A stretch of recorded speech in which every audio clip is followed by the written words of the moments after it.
Oi, gente, tudo bem? Hoje eu vou contar para vocês como eu conheci a autora Marina Colasanti e esse livro, Breve História de um Pequeno Amor. Meus alunos sabem que eu adoro contar minhas histórias em sala de aula. E no livro Pequeno Príncipe, ele fala: aquele que passam por nós não vão sós, não nos deixam sós. Deixam um pouco de si e levam um pouco de nós. E é por isso que eu vou contar essa história para vocês hoje. Pelo menos uma vez no mês, eu encontro um grupo de velhos amigos. Eu vou ter que contar essa história primeiro para poder fazer sentido a minha história com o livro. Então, vou contar para vocês. Quando eu cheguei em Limeira, conheci o grupo de amigos do meu esposo. Esse grupo de amigos, ele conhecia desde o jardim de infância. Mas não ficou só por aí. Eu tive que conhecer namoradas, noivos e esposas. E eu não gostei de nenhuma delas. Mas com o tempo, a gente foi se conhecendo e eu passei a amar cada uma. E hoje somos amigas e irmãs. E em um sábado desses, eu estava na casa de uma delas. Estava meio murcha no meu canto. E como eu sou a mais baiana, ou seja, a mais barulhenta, eles perguntaram: nossa, por que a baiana hoje está bem murcha?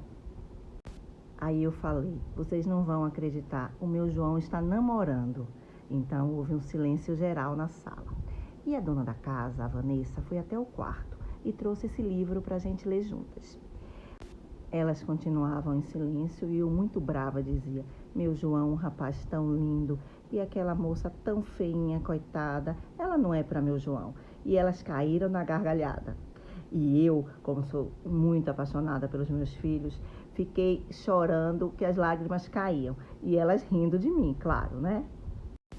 Elas me abraçaram e começaram a ler o livro para mim. Ah, detalhe: aí em cima é o meu João e do lado é o personagem do livro, o pombo muito bonito, que é o meu João, e essa namoradinha aí do lado meio feinha.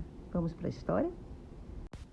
Essa história começa debaixo de umas telhas. Uma infiltração no teto do meu escritório. Muitas coisas podem começar com a infiltração no teto de um escritório. Uma inundação nos livros e papéis, um curto-circuito no computador. A reclamação do vizinho de baixo quando a infiltração começa a pingar na casa dele. Mas nada disso aconteceu. Simplesmente, sem que eu ainda o soubesse, aquela água infiltrada me colocou a caminho de um pequeno amor. Eu não vou contar a história toda por detalhe, mas vou disponibilizar o livro para depois, para quem se interessar ler. Foi assim. Aí, a escritora, que também é a narradora, ela convida alguém para poder ajudá-la a destelhar e descobrir o que estava acontecendo.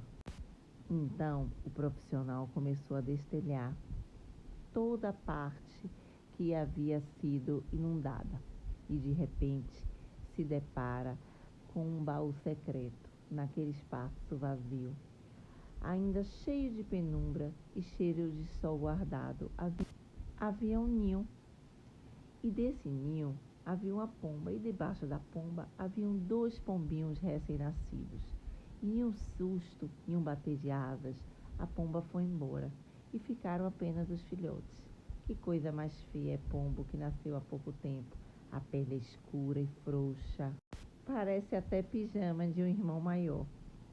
Penas nem pensar. As asas pequenininhas, barriga gorda, as costelas aparecendo, as veias, ou o que seja que vai azulando por baixo da pele.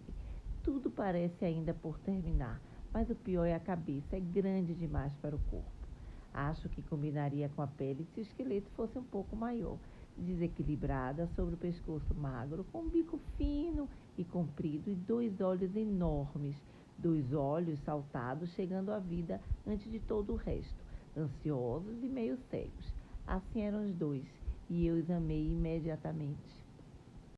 Mas logo que o profissional retirou a caixa, ele já avisou: a mãe pombo, ela não voltará, porque toda vez que tiver o cheiro de humano, ela abandona o ninho. E agora, o que é que podemos fazer com 2 filhotes de pombinhos indefesos? Tentei deixar a caixa por um tempo em um lugar, mas a pomba não voltou. E agora, como é que eu poderia deixar 2 pombinhos morrer de fome? E aí me ocorreu a ideia: vou ligar para um amigo. Nessas horas, sempre tem um amigo que sabe tudo. Aí eu me lembrei do Rubens.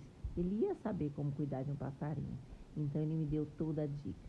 Tinha que colocar uma papinha em um palito, colocar dentro do papo do filhotinho, e não seria nada fácil cuidar deles. Ele também me aconselhou que tinha que dar água o tempo inteiro e tinha que comer em duas. E detalhe, tinha que comer em 2 horas. Mas logo na primeira semana, o menorzinho morreu. Fiquei arrasada. Pensei que tinha sido uma má mãe. Logo os amigos me aconselharam que era assim mesmo. Sempre o menorzinho acaba morrendo. Eu resolvi aceitar, porque senão ia doer muito, né? Mas de um dia para outro já parecia mudado. Aos poucos deixava de ser tão feio, fazia até apenas regularmente feio. Então, estava na hora de dar um nome. Eu e meu marido tínhamos assistido um filme chamado O Náufrago. Claro que vocês nem devem conhecer esse filme, porque é um filme antigo, fala de um cara, o Tom Hanks, que acabou naufragado em uma ilha e ficou lá por vários meses, né? Então, eu achei parecido e coloquei o nome dele de Tom. Era a cara dele. Tom era o nome do meu pássaro. E por incrível que pareça, ele sabia que o nome dele era Tom. A gente chamava e ele vinha rapidinho. Desde então, ao acordar de manhã, minha primeira providência era colocar comida para ele, meu pequeno filho. E parecia ele entender. Toda vez que eu chamava, ele erguia a cabecinha. Bom, ele não parecia um menino muito limpo. Ele tinha um berço de origem, que era aquela caixa toda sujinha, mas eu preferi deixar assim, pelo menos ele lembrava da mãezinha dele. Não precisava contar para vocês, mas a caixa nos acompanhava em todos os lugares. E o bichinho poderia ficar sozinho, despencar, então a gente tinha que levar ele para tudo que é canto. Bem tratado, alimentado, Tom crescia muito rápido e a pele deixou de ser aquele pijama feio. Agora também as asas tinham engordado. Ele tinha uma ponta grossa, branca, anunciava as penas, enquanto ele começava a cobrir-se de penugem clara. Somente o olhinho dele, coitadinho, que ainda era um pouco pequeno para a cabeça. Agora, ele era um cara bonito. Na verdade, ele era o cara mais bonito do mundo. Pelo menos era o que eu achava. Bom, certo dia, eu recebo um telefonema e um convite. Porque vocês sabem que com filho pequeno ou não, a vida continua, certo? E aí apareceu o feriado e uma amiga nos convidou para passar em sua fazenda o fim de semana prolongado. Mas eu logo perguntei, só se eu puder levar o Tom, declarei imediatamente. E na hora ela perguntou, quem é esse Tom? Ih, meu Deus do céu, pensando já se tratar de mais um convidado. Logo pensei, nossa, quem é convidado não pode levar outro convidado. Aí ela perguntou, o que esse Tom come? Mas aí eu expliquei. Aí fomos de carro, o meu colo coberto com pano. Isso tudo para deixar o meu Tom bem aconchegante. E já tinha previsto, quando parasse em um bar, compraria uma aguinha nova para ele. Estava até previsto que podia ter até cachorro na fazenda da minha amiga. Então paramos em um bar, no meio do caminho. Saltei com o colo na mão e meu marido ia buscar alguma coisa para beber. Uma senhora passou por mim, olhou e perguntou, coitadinho, ele tá doente, né? Aí a coisa ferveu. Doente? Ah, meu orgulho ofendido mostrou logo os dentes. De jeito nenhum, ele é um bichinho novinho e saudável e ele está muito feliz. Bom, passando esse episódio, chegamos lá na casa da minha amiga e todos acharam o Tom uma gracinha. E aí eu comecei a preparar a papinha para ele comer. Depois que fomos recebidos pela nossa amiga, achamos o nosso quarto, acomodei o meu Tom e aí começamos a conversar e um dos nossos amigos falou, você vai ter um problema, viu, amiga?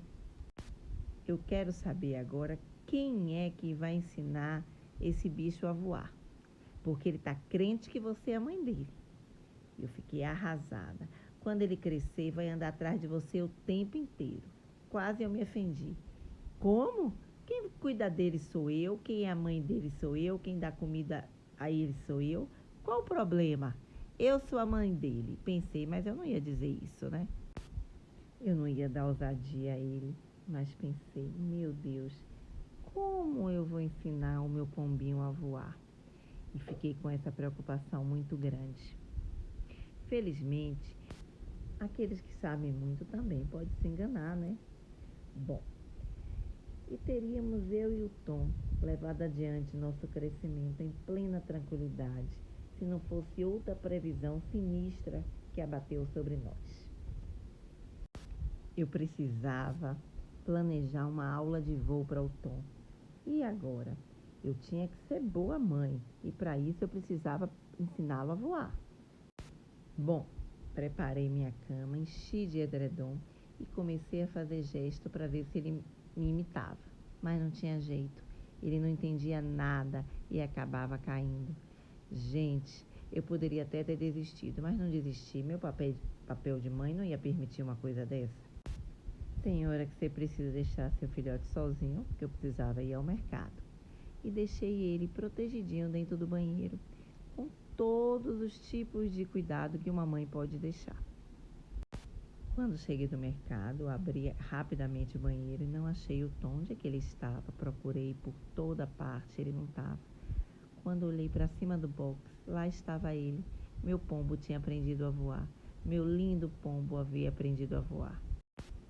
E assim foi nossa história de vida.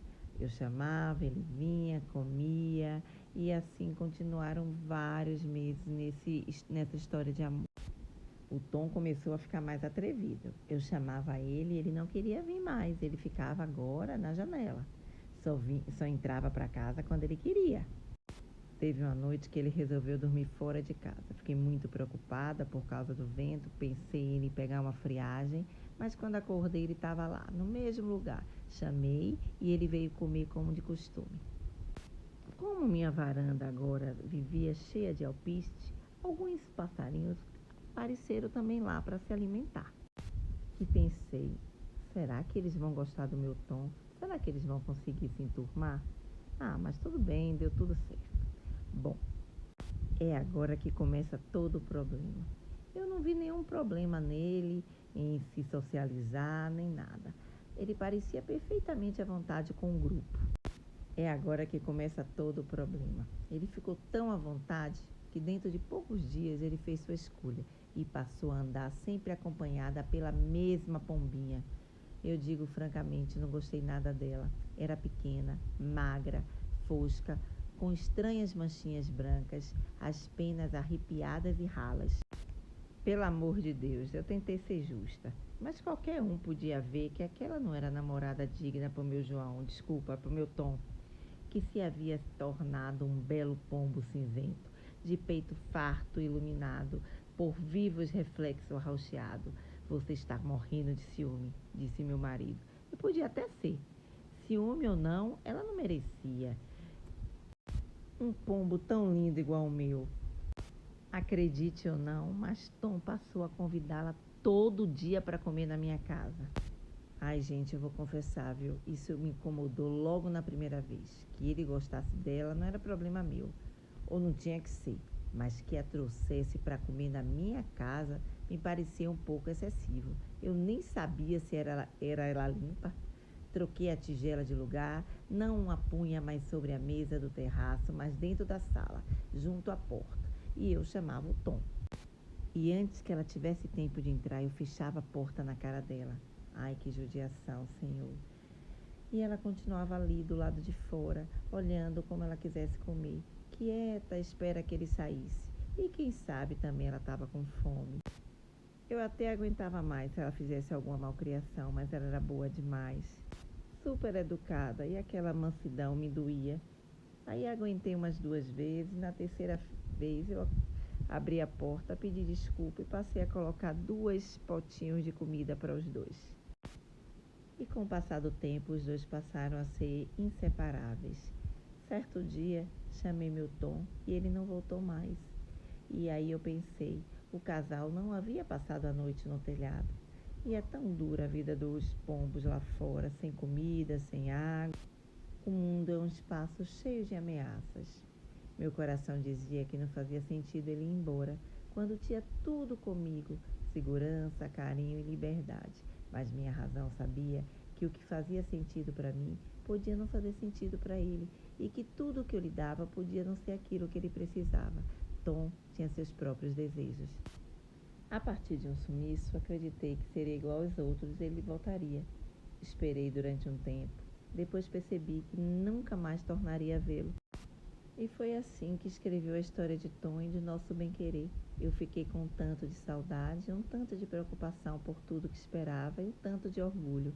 Mas o mundo era o espaço do meu lindo pombo, o espaço para o qual eu havia criado, e ele foi ocupá-lo, para continuar a sua própria história, ainda que longe de mim. Essa é a história não só de Tom, nem do meu João, mas é a história de todos os meus alunos, que eu amo e que protejo e que preparo para que um dia possa ser livre e continuar a sua própria história. Um abraço e até a próxima.